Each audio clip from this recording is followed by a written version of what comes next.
हाँ, वो फोर्थ जो एडवांस वाली असाइनमेंट है ना, उनके डाउट्स अलग से लूंगा, इस क्लास में नहीं ले सकता ना मैं, बिकॉज वो कई बार एक दो न्यूमेरिकल्स में पूरी क्लास लग जाएगी हमारी, तो फिर हमारा सिलेबस स्लो डाउन होना शुरू हो जाएगा। तो वो जो डाउट्स हैं एडवांस के असाइनमेंट के, उनको अलग से करेंगे, बीच में नहीं करेंगे। थर्ड ओनली थर्ड असाइनमेंट थी, उसमें 2 डाउट्स थे, उसमें भी 1 डाउट था हाँ, उसमें। वो कर लेंगे। जो नॉर्मल बोर्ड असाइनमेंट्स के डाउट्स हैं वो इस क्लास में कर सकते हैं। जो एडवांस के असाइनमेंट के डाउट्स हैं वो एडवांस की क्लास जब शुरू करेंगे उसमें करेंगे। जो एडिशनल मैंने आपको बोला था 3-4 घंटे की क्लास लगाया करेंगे हफ्ते में, मतलब चाहे 2 बारी में स्प्लिट करके लगाएं। So next is torque acting on a dipole in uniform electric field. Uniform electric field क्या बताया था? Electric field which has same magnitude as well as direction everywhere. कि अगर मेरे पास एक सिस्टम है,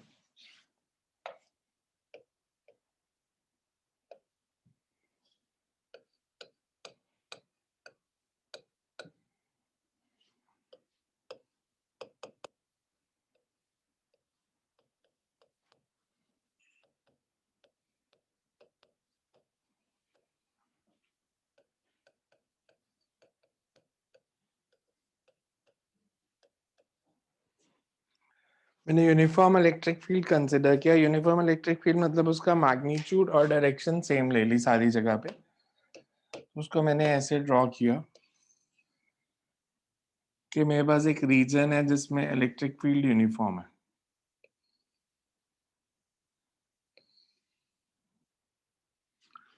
और इसके अंदर एक डाइपोल प्लेस कर दिया। इसके अंदर जब डाइपोल प्लेस करेंगे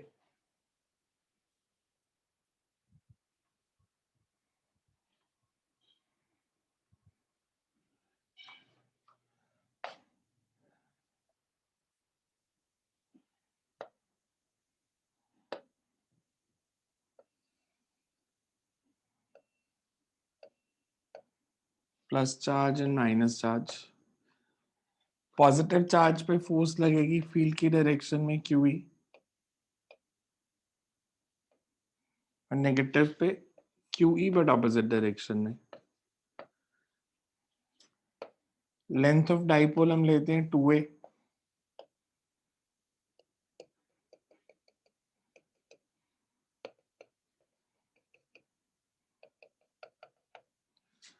system of equal and opposite forces with line of action different is known as couple.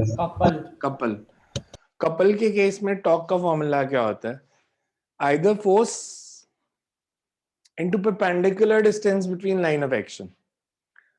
तो इस लाइन में और इस लाइन में, ये 2 लाइन ऑफ एक्शन है, इनमें परपेंडिकुलर डिस्टेंस कितना है? ए बी, बी सी या ए सी? बीसी। B C. अगर मैं इस एंगल को लेता हूं, मान लो थीटा, तो B C will be sine theta किसके इक्वल है इस डायग्राम में? 2a sin theta, 2a sin theta. ठीक है। BC by 2a, perpendicular over hypotenuse. So this distance is perpendicular distance between line of action. This will be 2a sin theta. Torque is either force. Either force means QE सिर्फ magnitude लेना है. So we can say it's QE into 2a sin theta. Or you can say 2AQ. 2AQ is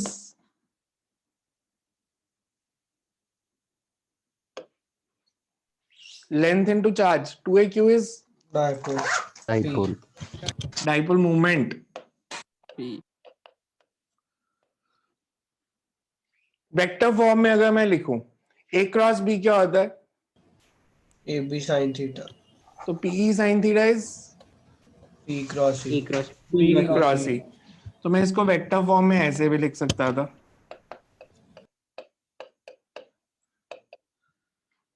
torque की direction निकालनी है तो cross product में rule क्या होता था? Right hand curl rule. yes right hand curl rule था कि अगर मेरे को P क्रॉस E की डायरेक्शन निकालनी है तो राइट हैंड की फिंगर्स P की डायरेक्शन में और E की तरफ टर्न। P है नेगेटिव से पॉजिटिव, राइट हैंड की फिंगर्स पी की डायरेक्शन में, मतलब ए से बी। इलेक्ट्रिक फील्ड इस डायरेक्शन में है तो टर्न नहीं होगा ऐसे, तो Downward उल्टा रखना होगी. पड़ेगा पी क्रॉस ई। तो direction of torque is Downwards. perpendicular Inwards. inwards. Inwards. So torque is perpendicular inwards and it's perpendicular to both P as well as E. Because cross product का रूल है कि अगर A cross B दो vectors हैं, कि A और B दो vectors हैं, तो A क्रॉस B की डायरेक्शन A के परपेंडिकुलर भी होगी और B के परपेंडिकुलर भी होगी। तो जो टॉर्क की डायरेक्शन है वो P और E दोनों के परपेंडिकुलर होगी और इनवर्स होगी। स्पेशल केसेस हम डिस्कस कर सकते हैं। अगर P और E पैरेलल है, डाइपोल मोमेंट और इलेक्ट्रिक फील्ड एक ही डायरेक्शन में, तो टॉर्क विल बी 0, और अगर एंटी पैरेलल है तो, तब भी 0, और अगर 90 है तो PE, P. PE is the maximum torque which can act. P, theta 90 है तो मैक्सिमम टॉर्क एक्ट करेगी, ऐसा क्यों?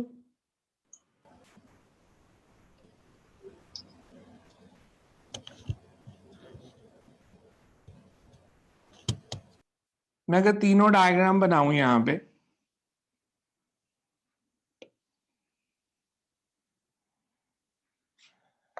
मान लो पहले मैंने थीटा 0 लिया,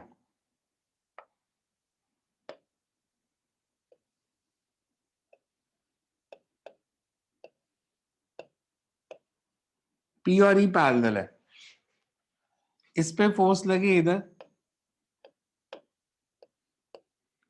लाइन ऑफ एक्शंस में डिस्टेंस 0 है, मैथमेटिकली तो पता चल रहा है साइन 0 है तो 0 है, पर आप लॉजिकली देखो तो लाइन ऑफ एक्शंस में अगर डिस्टेंस नहीं होगा तो इस पे कोई टॉर्क एक्ट नहीं करेगी। सिमिलरली अगर मैं थीटा को 180 भी लेता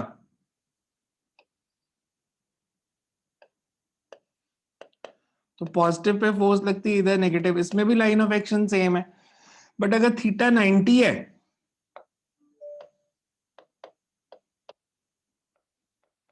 तो लाइन ऑफ एक्शन में डिस्टेंस मैक्सिमम हो गया 2a,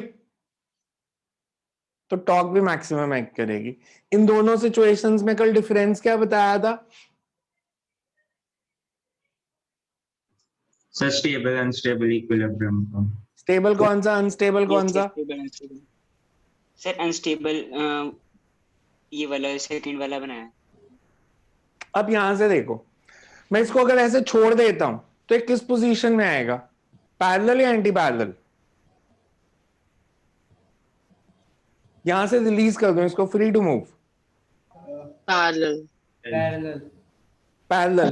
तो बॉडी उधर ही जाती है जिधर उसकी पोटेंशियल एनर्जी मिनिमम हो या स्टेबल इक्विलिब्रियम हो। अगर यहां पे पोटेंशियल एनर्जी 0 है, मान लो यहां पे पोटेंशियल एनर्जी 0 है, रेफरेंस लेवल मान लिया मैंने इसको, तो जब ये स्टेबल इक्विलिब्रियम पोजीशन में आएगा तो पोटेंशियल एनर्जी पॉजिटिव होगी या नेगेटिव होगी? नेगेटिव, क्योंकि कम होनी चाहिए रेफरेंस कम लेवल। होनी चाहिए। अपने आप टर्न किया ना इलेक्ट्रिक फील्ड में, तो जिधर बॉडी अपने आप टर्न करती है उस डायरेक्शन में पोटेंशियल एनर्जी घटती है। पोटेंशियल एनर्जी कम होती है। तो ये अगर 0 है तो when it becomes parallel it will be negative, when it becomes anti parallel it will be positive, because anti parallel ये अपने आप नहीं आएगा, एंटी पैरेलल पोजीशन में लाना पड़ेगा। कि अगर ये पेन है इसको ऊपर लेके आता हूं तो इसकी पोटेंशियल एनर्जी बढ़ रही है, पर ये ऊपर अपने आप तो नहीं आता, मेरे को लेके आना पड़ेगा। तो ऊपर जाने से पोटेंशियल एनर्जी कम हो रही है, छोड़ दूंगा तो नीचे अपने आप गिरेगा, नीचे आने से कम हो रही है। तो ये क्लॉकवाइज अपने आप टर्न करेगा, तो क्लॉकवाइज टर्न करने से इसकी पोटेंशियल एनर्जी कम होगी। ये 0 है तो न्यू पोजीशन पे हमेशा 0 से कम ही होगी। एंटी क्लॉकवाइज ये अपने आप मूव नहीं कर सकता, तो एंटी क्लॉकवाइज टर्न करोगे तो पोटेंशियल एनर्जी बढ़ेगी। क्लियर ये कंसेप्ट? एक्सक्यूज मी सर, हाँ जी। जैसे torque is equal to P sin theta लिखा जाता है, उसके बाद E vector cross P vector उल्टा भी तो हो सकता था, जैसे P vector cross E vector ही क्यों किया हमने? P vector cross E vector क्योंकि इसीलिए बताया कि आप देखो ये टर्न कैसे करेगा। अगर ये ऐसे टर्न करता है ना, अगर ये क्लॉकवाइज टर्न करता है तो मेरे को बताओ एंगुलर एक्सेलरेशन की डायरेक्शन कौन सी है? इनवर्ड्स, बोर्ड के इनवर्ड्स। तो टॉर्क भी इनवर्ट्स होनी चाहिए ना। यस समझ आ पी गया सर, क्रॉस ई से आएगी, ई क्रॉस पी से तो आउटवर्ड आ जाएगी। समझ आ गया सर। तो मतलब मैथ्स को और फिजिक्स को कोरिलेट कर रहे हैं हम। मैथ्स के हिसाब से पी क्रॉस ई और ई क्रॉस बी तो दोनों हो सकते थे, पर फिजिकली चेक किया तो क्लॉकवाइज मूव कर रहा है, तो मतलब टॉक इसको क्लॉकवाइज ही घुमाएगा, वो तब घुमाएगी जब टॉक इनवर्स होगी, तो पी क्रॉस ई से। क्लियर? Yes sir. सो पहले डायग्राम बना लो, पहले इसको लिखते हैं, सिर्फ ये डायग्राम बनाना, सिर्फ डायग्राम बना लो।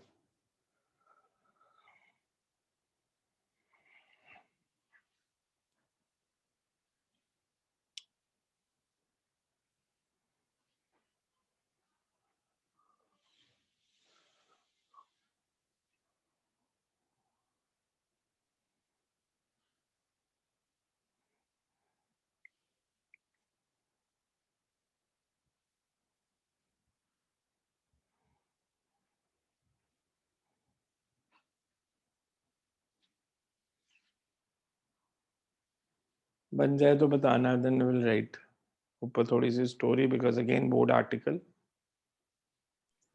बन गया sir. So you can write. Sir मेरा नेट थोड़ी देर के लिए वीक हो गया था, एक बार दोबारा बता दो पी क्रॉस ई क्यों होगा। ये किस डायरेक्शन में घूम रहा है, क्लॉकवाइज एंटी क्लॉकवाइज? इस पोजीशन से देखो, क्लॉकवाइज क्लॉकवाइज घूम रहा है, तो सर, एंगुलर एक्सेलरेशन किस डायरेक्शन में? इनवर्ट। तो टॉक भी इनवर्ट्स होना चाहिए ना। टॉक ओके सर, इनवर्ट्स होगा तभी क्लॉकवाइज घूमेगा, और वो पी क्रॉस ई से होगा, ई क्रॉस पी से नहीं होगा, ई क्रॉस पी से टॉक आउटवर्ड आ जाएगा। सो you can right consider an electric dipole.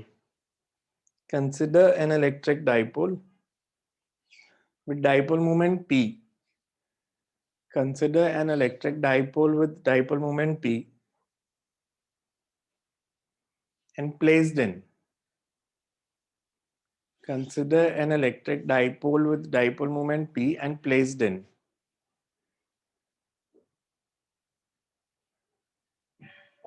uniform electric field of intensity E. Placed in uniform electric field of intensity E such that dipole moment makes an angle, such that dipole moment makes an angle theta with electric field intensity. Dipole moment makes an angle theta with electric field intensity.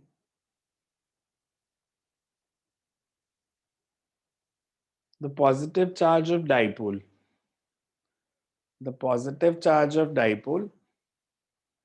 experiences force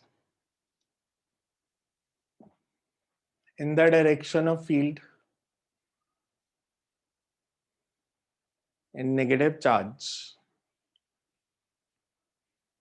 experiences force in direction opposite to the field.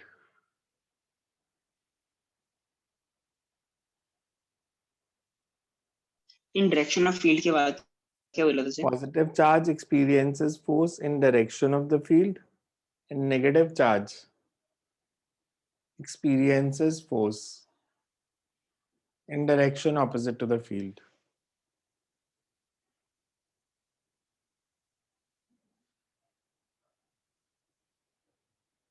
As magnitude of force acting on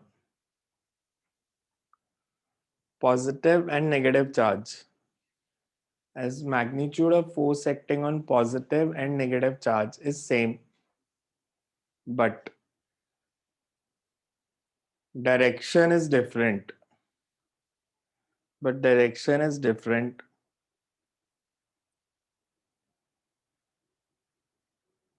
The system constitutes a couple and torque acts.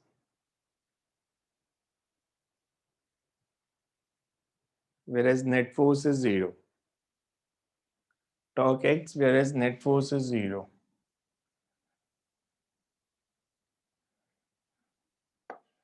The magnitude of torque is given by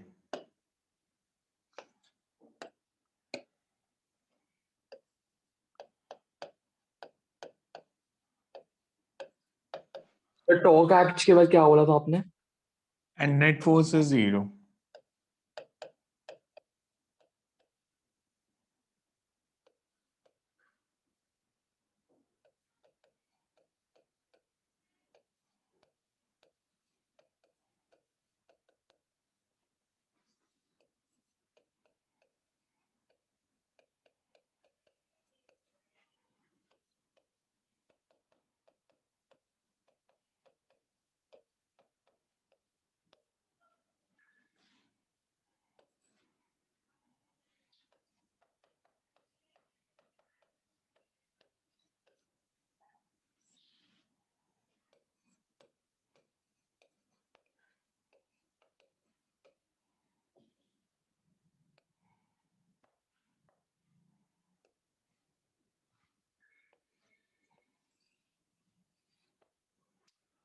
Torque is P cross E.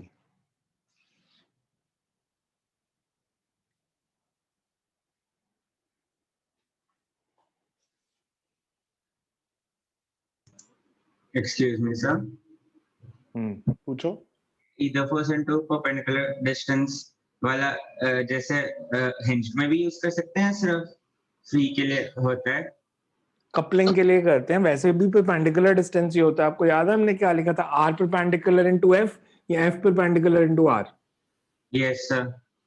Perpendicular distance ही लेना होता है ना, single force हो तो भी.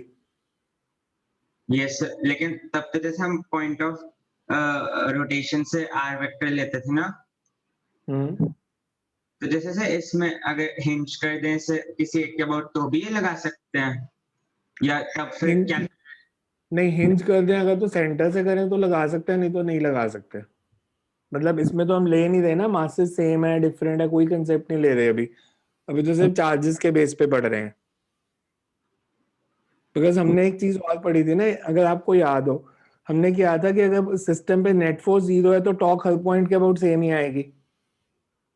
Yes sir, ठीक है सर, समझ आ गया सर. इसके आगे लिखो special cases. Special cases.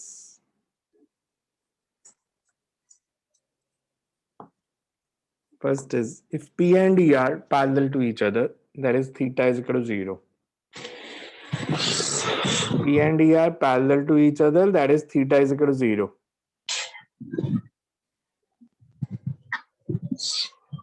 Then torque will be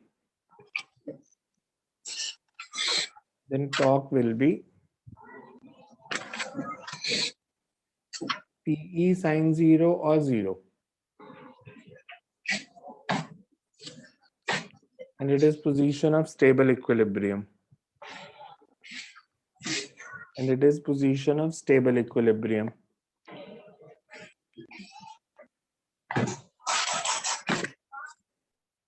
Second is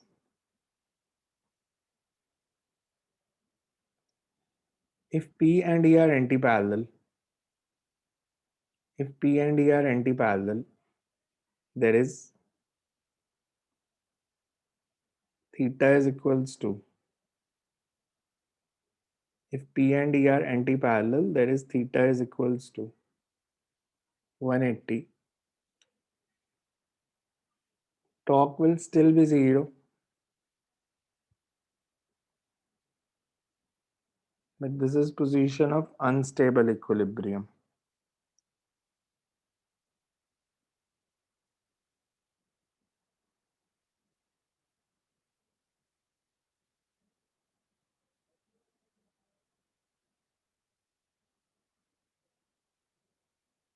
Third is if P and E are perpendicular. If P and E are perpendicular,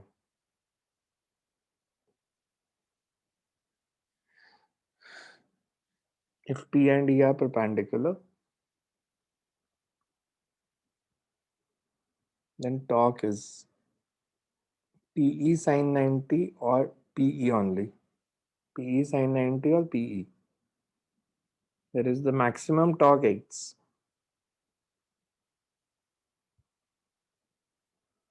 If dipole moment is perpendicular to the electric field intensity. If dipole moment is perpendicular to the electric field intensity.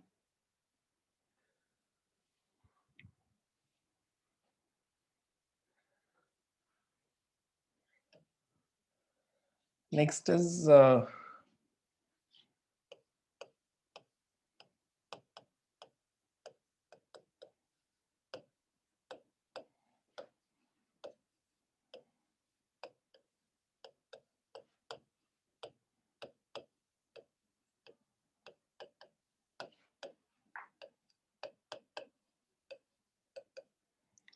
potential energy of dipole in external field.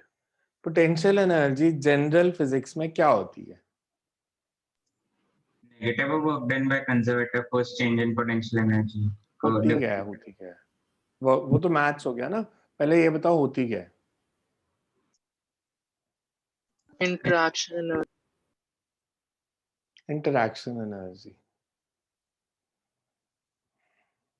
हमने पढ़ा था potential energy is energy by virtue of its position.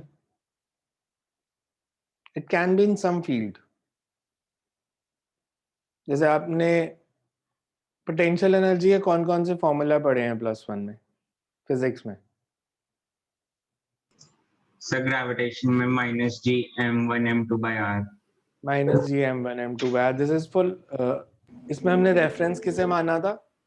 Infinity पे zero potential और वहां energy, पे potential energy zero. जब mgh drive किया था तो अर्थ के अर्थ सरफेस के सरफेस को जीरो अर्थ के सरफेस को रेफरेंस माना और पोटेंशियल एनर्जी mgh.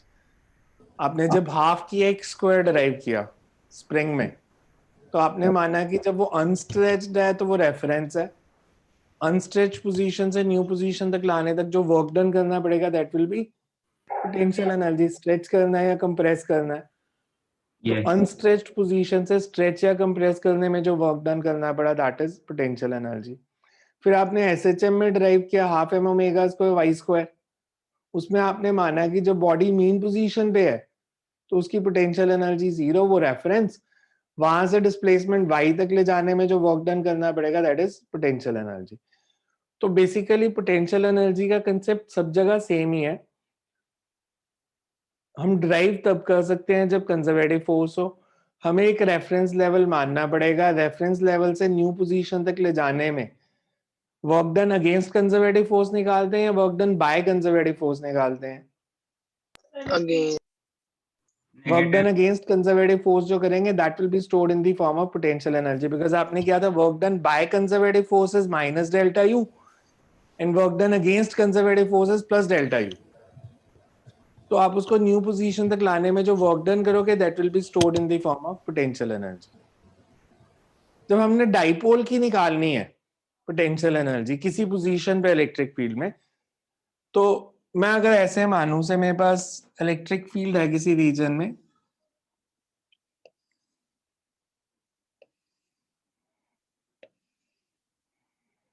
और इसमें एक डाइपोल प्लेस्ड है.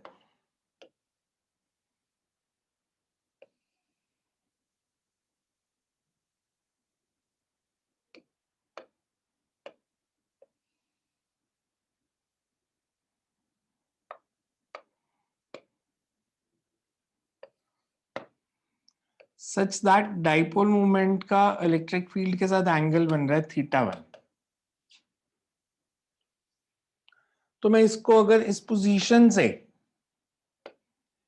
एक न्यू पोजीशन तक लेके जाता हूं कि मैंने इसको टर्न किया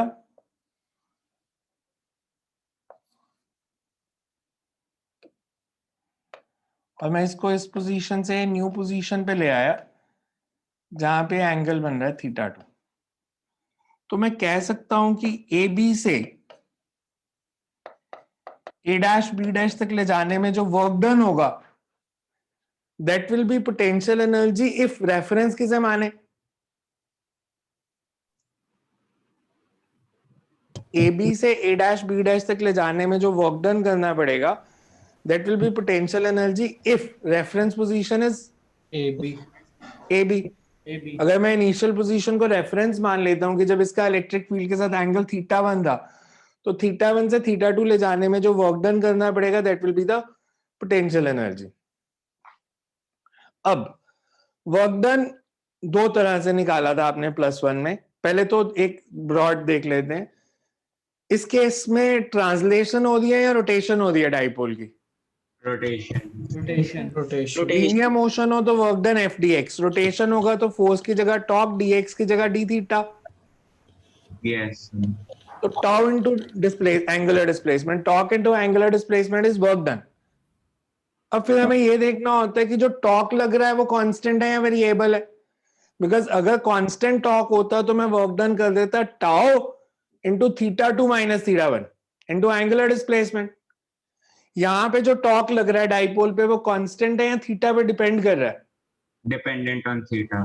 because torque is PE sin theta. Dependent on theta. तो हमें पहले स्मॉल डिस्प्लेसमेंट का वर्क डन निकालना पड़ेगा। अगर मैं आपसे पूछूं work done for small displacement होगा कितना, तो we say work done for small displacement is, और you can say it's PE sin theta d theta.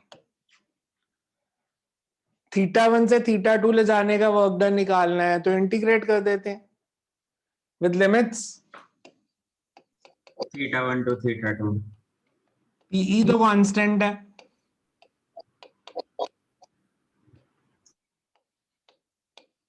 Sine theta की integration, minus cos Cos theta.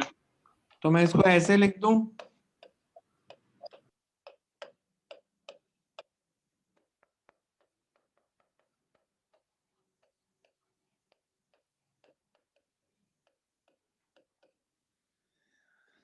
and this is the potential energy। Sir θ2 minus θ1 नहीं होना चाहिए? cos of θ2 minus cos of θ1। तो cos θ2 में ये तो ठीक कर दो यार, वो तो लिखने में गलत कर दिया। अब अगर मैं लूं कि this work done is stored in the form of potential energy, तो ये पोटेंशियल एनर्जी होगी। अगर मैं रेफरेंस पोजीशन मानूं जब डाइपोल परपेंडिकुलर है, मतलब if initially θ1 is 90 and final angle is θ, तो पोटेंशियल एनर्जी कितनी हो जाएगी?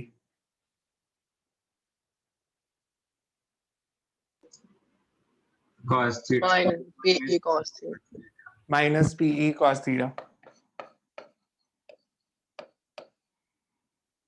तो मैं इसको ऐसे लिख सकता हूं,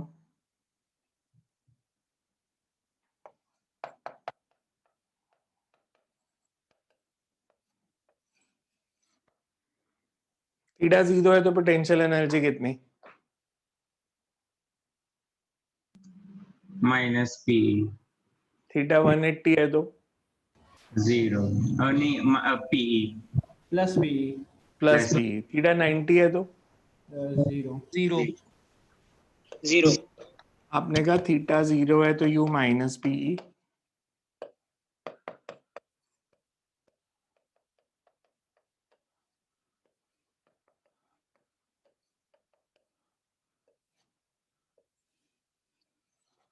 ठीक है,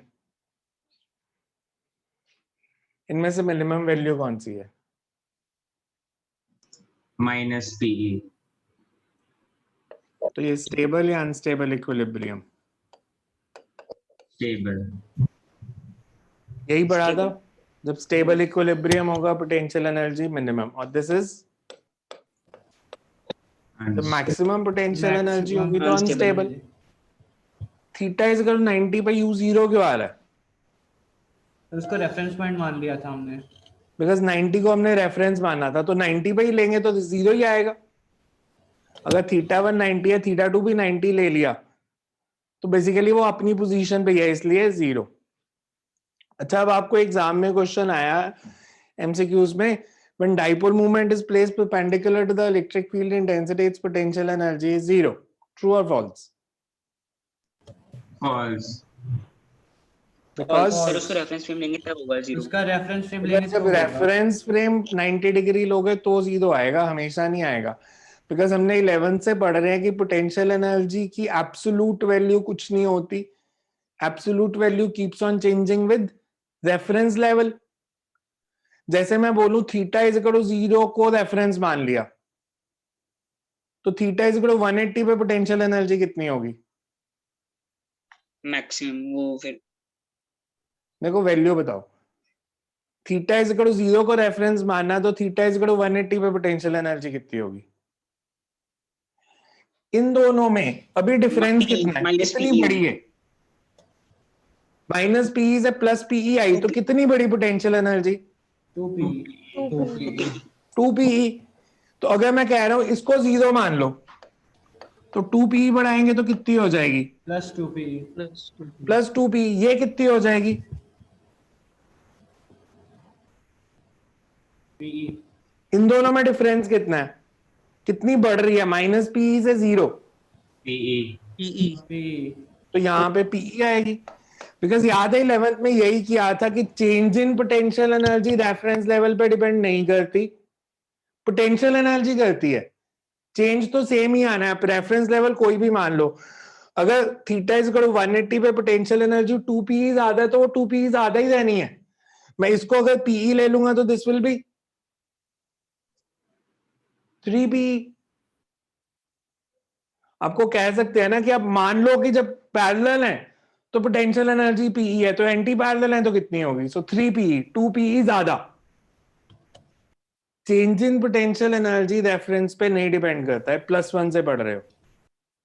सो ये फॉर्मूला कब लगेगा? जब आपको reference position theta is equal to 90 दिया, इनिशियल पोजीशन।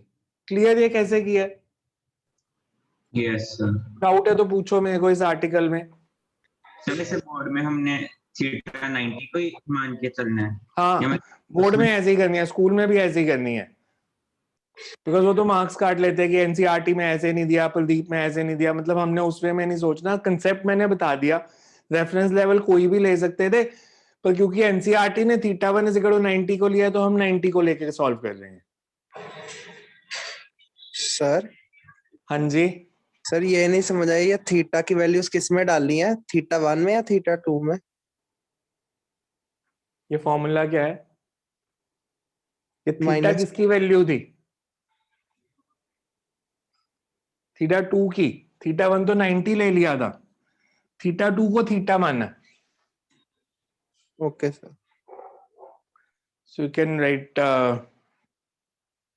डायग्राम में ना। डायग्राम देख लो, बनाना है तो बना लो, वैसे जरूरत नहीं है, बट अगर आपने समझने के लिए बनाना है तो बना लो। स्कूल एग्जाम में नहीं भी बनाओगे तो चल जाएगा।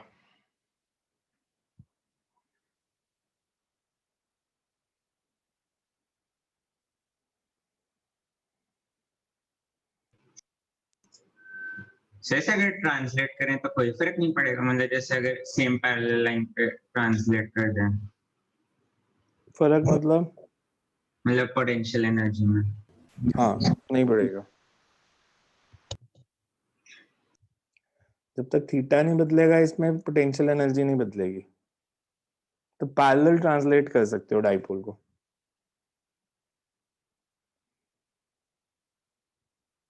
फील्ड होना चाहिए यूनिफॉर्म, नॉन यूनिफॉर्म दिया है तो फिर डिफरेंस आ सकता है।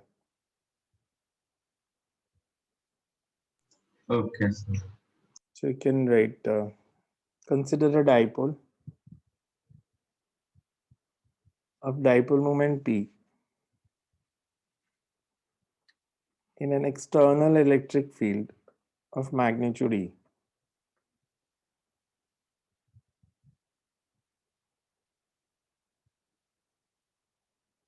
The work done to displace the dipole dipole moment के बाद क्या बोला था? placed in external electric field E. Work done to displace the dipole from initial reference position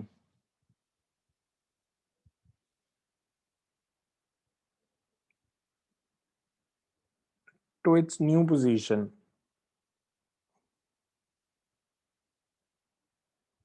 will be stored in the form of potential energy.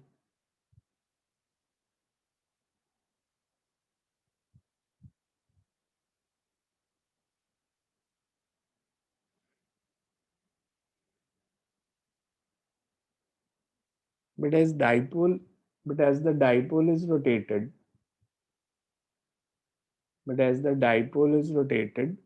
in external field,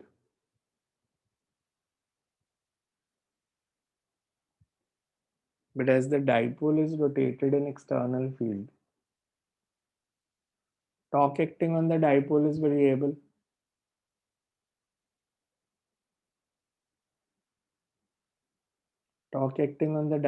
variable.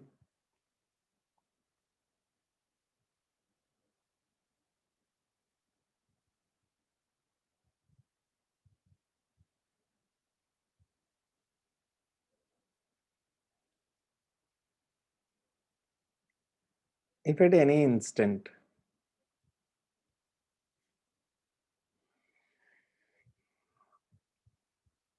dipole moment makes an angle theta with external field, then work done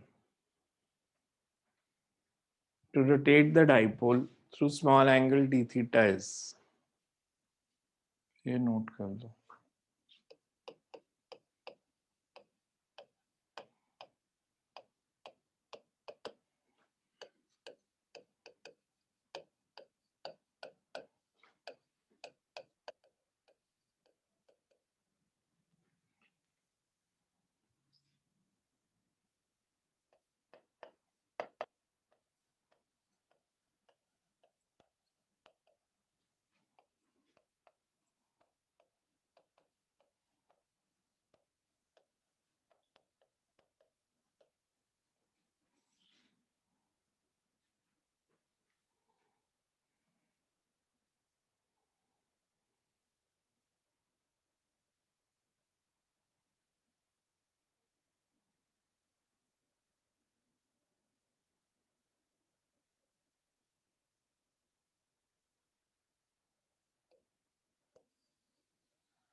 जब note हो जाए तो बताना मेरे को, then we will write the special cases.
इस Sunday test है, इस संडे टेस्ट है. फिर टाइमिंग्स क्या होंगे उसकी? फिर स्प्लिट करके दूंगा, देखता हूँ किसको कौन सा टाइम मिलता है, देख लेंगे वो तो, बिकॉज सबको एक साथ नहीं बुलाना मेरे को, सो स्प्लिट करके बुलाऊंगा, इसलिए सर दो ये तीन टाइम सब्जेक्टिव, होगा. सर ये सब्जेक्टिव होगा ना? सब्जेक्टिव होगा, न्यूमेरिकल्स, थ्योरी, कंसेप्चुअल. और सर सिलेबस जितना संडे तक कराओगे सैटरडे तक कराओगे उतना सर? हाँ, जितना कल तक हो जाएगा, सैटरडे वाला नहीं दूंगा।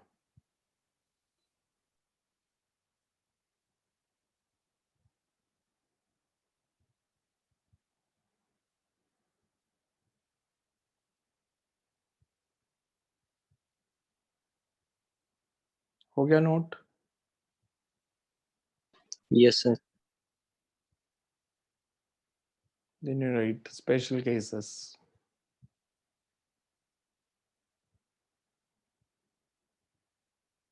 First is if P and E are parallel, that is theta is equal to 0. If P and E are parallel, that is theta is equal to 0. U is equals to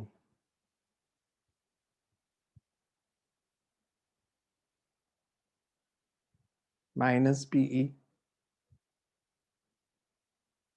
This is minimum potential energy or maximum stability position. Sir एक बार repeat कर दो last point. If P and E are parallel, that is theta is equal to 0. This is minimum potential energy or maximum stability position. Minimum potential energy or maximum stability position. Bracket में you can write stable equilibrium. If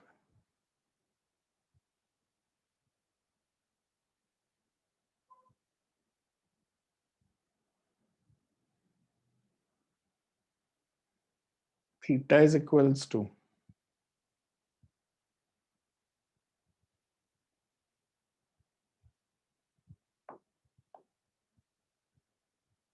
180, there is P and E are anti-parallel. There is P and E are anti-parallel. U is equal to plus PE.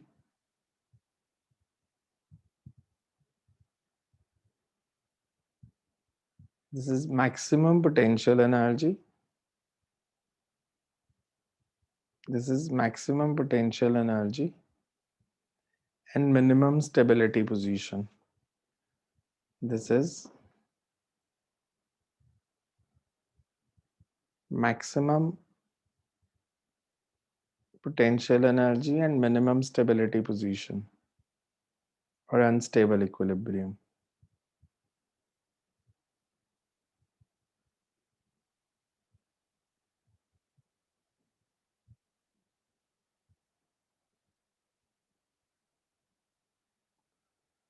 Third is if P and E are perpendicular,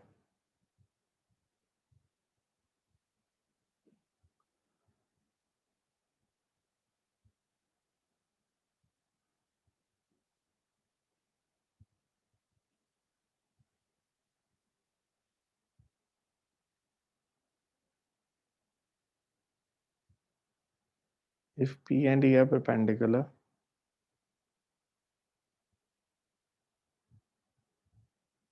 then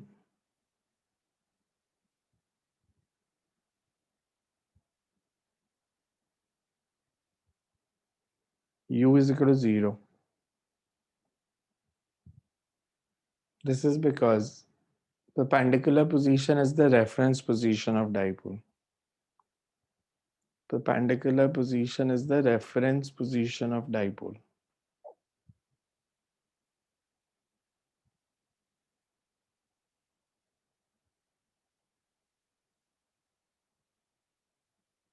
Next, time period of electric dipole oscillating in uniform field. Next article, time period of electric dipole oscillating in uniform electric field.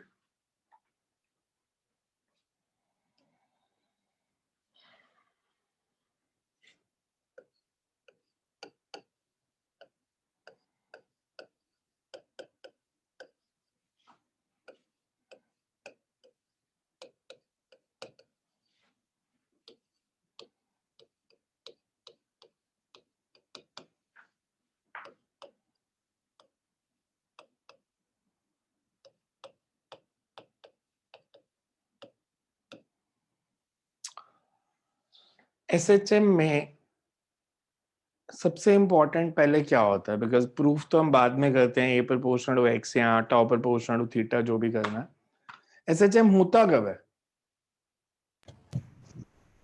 Whenever you have a system in which there is some stable equilibrium position.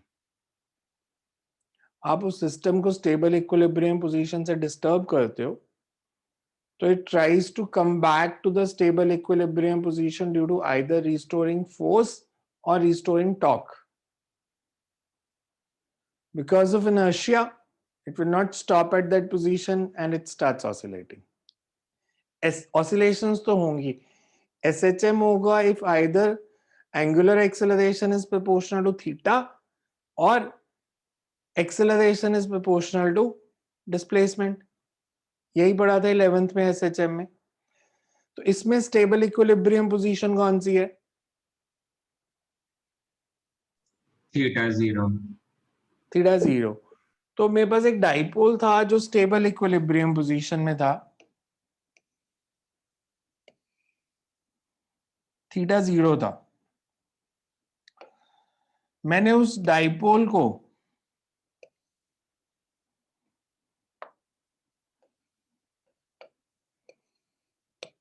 Stable equilibrium position से, जब P और E parallel थे, इससे थोड़ा सा displace किया, negative पे force लगी ऑपोजिट टू फील्ड, इस पे in the direction of field, तो ये वापस आएगा.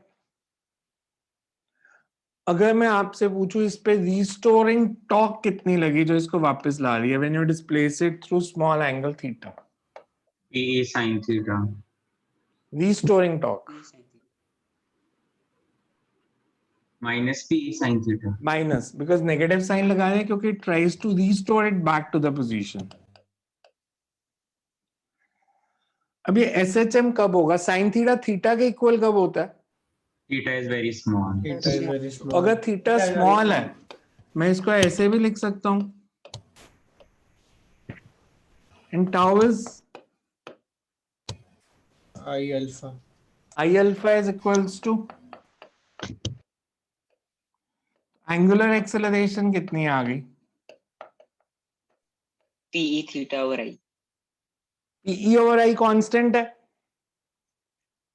यस। अगर PE over I कांस्टेंट है तो मैं कह सकता हूं कि angular acceleration is proportional to angular displacement. Motion is simple harmonic, और अगर सिंपल हार्मोनिक मोशन है तो टाइम पीरियड का फॉर्मूला क्या था? 2 pi under root theta by alpha. Theta by mod alpha. क्या आएगा? अल्फा की वैल्यू पुट कर दें तो I by P. I I by by PE. ठीक है, ये तो टाइम पीरियड आ गया. इस बार ही जेई मेंस में ना उन्होंने क्वेश्चन पूछा कि हमने एक डाइपोल को डिस्प्लेस किया स्टेबल इक्विलिब्रियम पोजीशन से through small angle theta. Time it takes to return to the equilibrium position for the first time.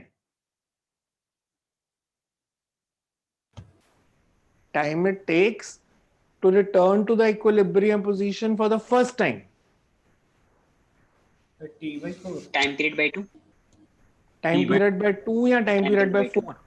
Sir T by 4. T/4 होगा। Time period. T by 4. Because इसको displace किया, पहले इस position तक आएगा T by 4, फिर इधर जाएगा T by 2, T by 4 and दोबारा से T. Because जैसे पेंडुलम है, मैंने इसको अगर इक्विलिब्रियम पोजीशन से डिस्प्लेस किया तो ये टाइम कितना होता है A से B आने का? E by 1/4 ऑसिलेशन है या हाफ ऑसिलेशन है? 1/4। 1/4. तो T by 4, तो वो आंसर था pi by 2 into under root I by P. First time it returns to equilibrium position. Equilibrium position पे आएगा T by 4 के बाद नेक्स्ट कब आएगा? अगर वो बोले सेकंड टाइम कब आया? 3T by 4. 3T by 4, 5T by 4, 7T by 4. So T by 2 के इंटरवल के बाद आता जाएगा. समझ में आया क्या किया? डेरिवेशन देखो, समझ में आ रही है, सिंपल है. यस आप इसके साथ मार्क कर सकते हो. This is for competitive only, this is not for board, this is competitive only. Result इसलिए याद रखना जरूरी है, डेरिवेशन नहीं भी आएगी तो कोई फर्क नहीं पड़ता. दिस कॉम्पिटेटिव ओनली मतलब ये जो प्रूव किया हमने, समझ में आया सबको कैसे किया है? इसको बस ऐसे ही लिखना है, तो थ्योरी भी होगी इसमें कुछ? नहीं नहीं, मैं लिखाने लगा हूँ थ्योरी, ऐसे नहीं लिखना, मैथ थोड़ी कर रहे हैं हम। सर समझ अगर में आया ये बताओ? उल्टा करते हैं तो भी सेम आता, उल्टा करते मतलब? मतलब जैसे थोड़ा सा अगर ऑपोजिट एंटी क्लॉकवाइज डायरेक्शन में, हाँ, मतलब उससे क्या फर्क पड़ेगा? मैं इसको अगर ऐसे डिस्प्लेस करता तो पॉजिटिव पे फोर्स लगती इधर, नेगेटिव पे इधर, फिर भी ये वापस ही आता है ऐसे घूम के। अभी ये ऐसे घूम रहा है, यहां से शुरू और ऐसे, बट अगर मैं ऊपर को डिस्प्लेस करूंगा तो पहले नीचे आएगा फिर ऊपर जाएगा, यहां से पहले नीचे से ऊपर जा रहा है, ये ऊपर से नीचे आएगा।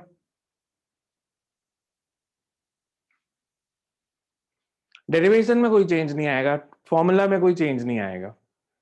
सो you can right, consider a dipole placed in, consider a dipole placed in stable equilibrium position. Consider a dipole placed in stable equilibrium position, that is P and E are parallel. There is P and E are parallel.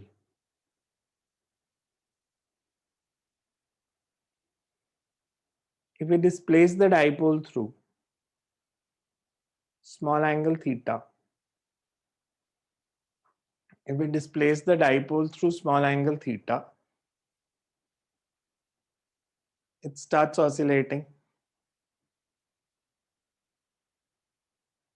Yeah, it starts oscillating सीधा ना लिखो. If we displace the dipole through small angle theta, a restoring torque acts.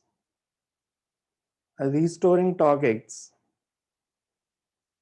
which tries to bring the dipole,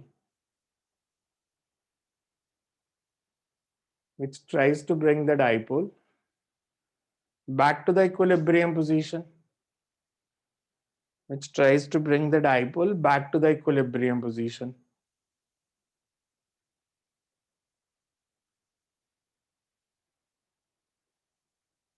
due to inertia and rotational inertia. Due to rotational inertia, it overshoots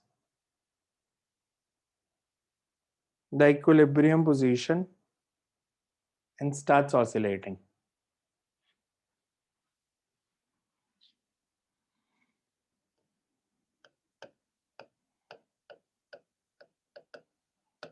The restoring torque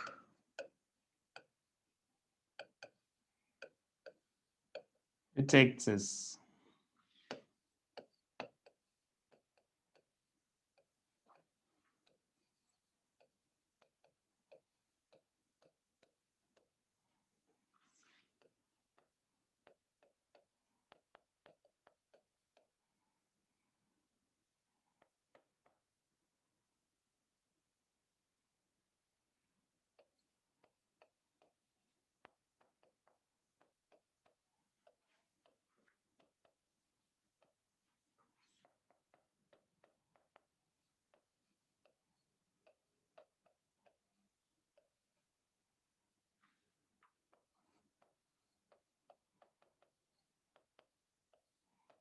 SHM की condition prove हो गई.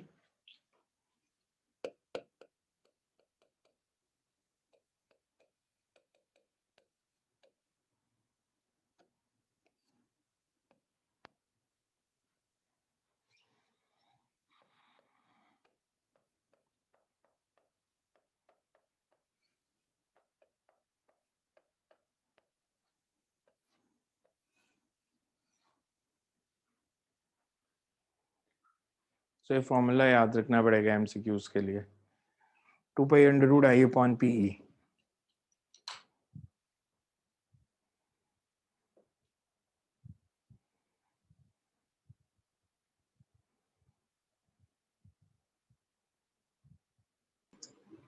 Sir I के लिए masters दिए होंगे जैसे? हाँ, masses दिए होंगे. यहाँ कई बार एमसीक्यू होगा तो सीधा मोमेंट ऑफ इनर्शिया भी दिया हो सकता है, बिकॉज बहुत ज्यादा कैलकुलेशन तो चेक नहीं करना चाहते हो आपकी. बिकॉज अगर उन्होंने मोमेंट ऑफ इनर्शिया ही देखना है आपको, निकालना आता है या नहीं आता, तो वो रोटेशन में भी देख सकते हैं. यहाँ पे जनरली मोमेंट ऑफ इनर्शिया ही दिया होता है कि कितना है.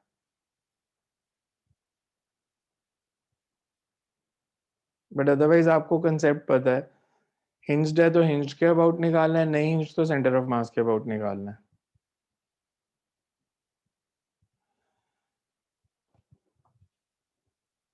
अच्छा मेरे को अब एक बात बताओ, हमने लिया कि ये नोट हो गया सबका? Yes sir. Yes sir. Yes sir.